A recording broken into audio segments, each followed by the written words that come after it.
खानोलीचं सोडो पार करून आम्ही संध्याकाळी निघालो तेंडोली आमच्या मूळ गावात. कारण आजपासून पुढचे 3 दिवस असा तेंडोली महोत्सव.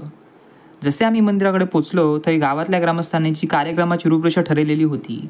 त्याचोच एक भाग म्हणजे शोभायात्रा, जी मंदिराच्या समोर सुरू केलेल्याने. थोडा वेळ आम्ही थैसर थांबलो आणि मग गेलो देवाच्या दर्शनासाठी. मंदिरात गेलो तर गर्दी तर नव्हतीच, कारण बाहेर शोभायात्रेचा कार्यक्रम चालू असल्यामुळे सगळी माणसं थैसर जमलेली होती. बाकी मंदिराच्या परिसरात अरेंजमेंट खूप छान केलेली होती, कारण मनोरंजनाचे सुद्धा कार्यक्रम असतले.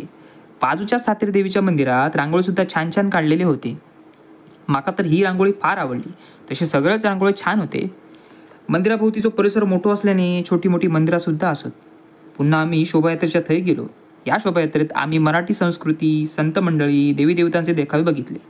तसं कार्यक्रम खूप चांगलं होतो, पण आमका उशीर झाल्यामुळे आम्ही लवकर निघालो. जर कोणाक या उत्सवाक जाण्याचा असतला तर त्यांनी नक्की जाऊचा, कारण उत्सव ह्यो 3 दिवस असा. बाकी चॅनलला जर कोण नवीन असा तर चॅनलला सबस्क्राईब करून घ्या.